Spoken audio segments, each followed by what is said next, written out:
Hi, One Best Fair Videos. I'm Peter Loshak. Today is the Friday before the divisional round games of the NFL playoffs, and I asked a professional handicapper, Joe Duffy from OffshoreInsiders.com, to do a late video with me on props, thoughts on props for the 4 games, and of course, Joe Duffy said yes, he covers anything and everything when it comes to handicapping. Joe's been doing this successfully for 30 years. Joe Duffy, 4 interesting games. I don't have any prop bets specifically that I'm leaning towards right now, but I definitely have thoughts. Let's start with the KC New England game. This is an interesting one, right? The total wasn't that high to begin with and got bet significantly down. We know that Macklin is banged up for KC. My first thought on this one is KC offensive unders might have various value, right? I would probably agree with that, but I also think that, look, because of what you said, that I do believe Bill Belichick's going to try to force Kansas City to beat them deep. And in the case of Tom Brady, he's going to want to open it up. So I think there's going to be at least one long touchdown in this game. So I went the longest touchdown over 41.5. But at the same time, you know, Andy Reid, he has been criticized, I know, over the years for being too conservative. At the same time, if he falls down by more than one score, he's not going to have a lot of choice to open it up. So it really depends on more, you know, what you're referring to. And I do think that Kansas City, I like another prop with Travis Kelce, because I think, look, he could be their best healthy weapon, plus 12.5 yards going head-to-head against Gronkowski. I know Gronk is a stud, but I think Kelce has to figure in a lot more into the game plan of Kansas City. So him getting 12.5 yards, and then you could bet it, you know, even up minus the 115, well, minus 115 each, so with the even up with the juice. But that's another bet that I'm looking at there. And then Green Bay, Arizona, you know, there's a ton of debate on this game, basically concerning what we can expect from Green Bay, what kind of game plan they'll employ. Is it going to be run heavy? Is it going to be up tempo? And how effective they'll be. I think pretty clearly, though, Arizona is going to be effective on offense, even though Green Bay's defense is what was holding them up down the stretch of the regular season. I'm thinking about Arizona offensive overs and maybe Green Bay Packers offensive unders. Maybe they'll run a lot and maybe some passing unders with Green Bay. Maybe just Aaron Rodgers passing yards under. What do you think about that? I don't necessarily agree with the second part of that. I think, look, Green Bay knows that if they have any chance to not only win this game, but to go deep into the playoffs, win the Super Bowl, that Aaron Rodgers has to be Aaron Rodgers. And he showed that late last week. He got off to that very shaky start, but I also think that Green Bay, they know they've got to establish it early. So I kind of lean a little bit towards more Green Bay having some offensive success early. I do think that there will be a score in the first 6 minutes of the quarter, because the Packers do want to continue that momentum. Secondly, I think it's kind of a misconception, almost like the New England Patriots were for years. People think defense when they talk about Arizona, but their offense is pretty darn good. Oh, yeah. And maybe the defense isn't as spectacular as some people think. Not to say that they don't have a good defense. So I definitely think there will be a score in the first 6 minutes, but I kind of disagree with you as far as Green Bay. I think McCarthy knows he's got to live or die with Aaron Rodgers. And what about just Arizona offensive overs like Carson Palmer passing yards or receiving yards over? You think that's too obvious? You think those are numbers that might have some value?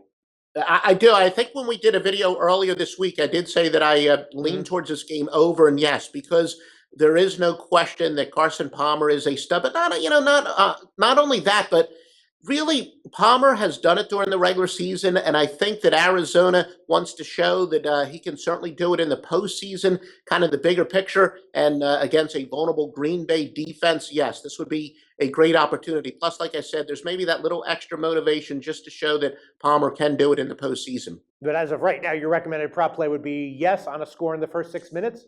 Yes, and I also like Rodgers plus 28.5 yards going head-to-head with Carson Palmer, because, like I said, I think Green Bay's game plan is really going to be completely around Rodgers, where Arizona can beat you a couple different ways. And then, of course, if you believe what the odds makers are telling you, that Arizona is likely to be ahead in this game, Arizona might be running the ball more in the fourth quarter, while Green Bay is going to be passing it. So I like Rodgers getting 28.5 yards against Palmer. All right, interesting thoughts, Joe Duffy. And then a very interesting game, Seattle, Carolina. A ton of debate on this one.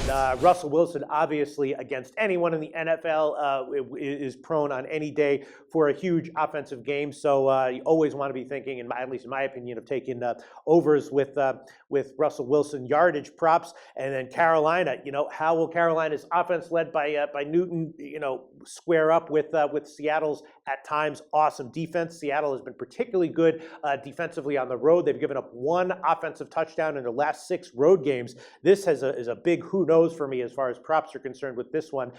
My first thought was that I was leaning Carolina -2.5, but now the market appears to be betting on Seattle, so that might favor Seattle props. What's your take on Seattle Carolina props, Joe? Because of what you said, these are two very good defensive teams, and offensively, they're not necessarily high-powered. Of course, they both have the multi-dimensional quarterback, so I like no score in the first 7 minutes of the game. This could be one of those games where it's low scoring early, but then you jump on that live total, and you might be able to get a good total on the live line for the over. I got too crazy. I think they're legitimate long shot bets. I know some people are going to probably in the comments section, which I won't read, but they're going to say, oh, he just wants to take a shot in the dark just in case it hits, and he can say that it won. But look, the odds makers are telling us this is going to be close. Overtime, you can get +1,000, which I think is a possibility, and also a safety scored in the game. The reason I say a safety is a possibility, look, there could be a field position contest here, and both of these quarterbacks, because they're athletic, they're more like higher risk, high return. They can hold on to the ball a little bit too long, maybe a quarterback sack in the end zone. So I think both overtime and a safety are very legitimate long shots here. Okay, that makes sense to me. And then let's just touch on Pitt, Denver.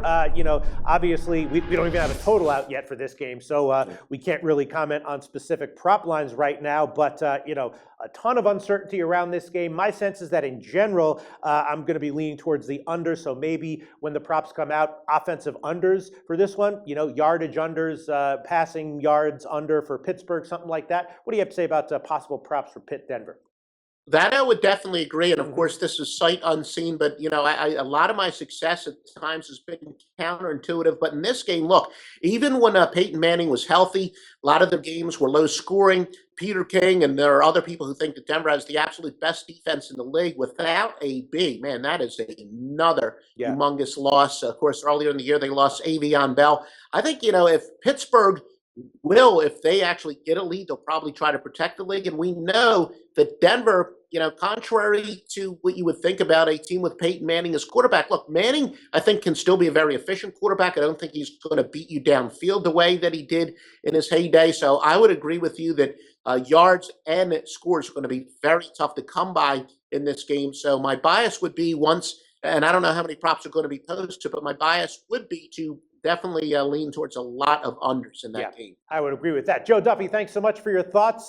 Give us a plug for offshoreinsiders.com. You're going to have any premium picks on any of these divisional round playoff games? Yes, I have premium picks now on both sides for Saturday, and I'm almost certain I'm going to have a wise guy play on a Sunday side, and still looking a little bit more at the game we just talked about, Pittsburgh and Denver. But yeah, we got a bunch of stuff already up for this weekend, offshoreinsiders.com. Awesome, Joe Duffy. Thanks so much for doing this call with me.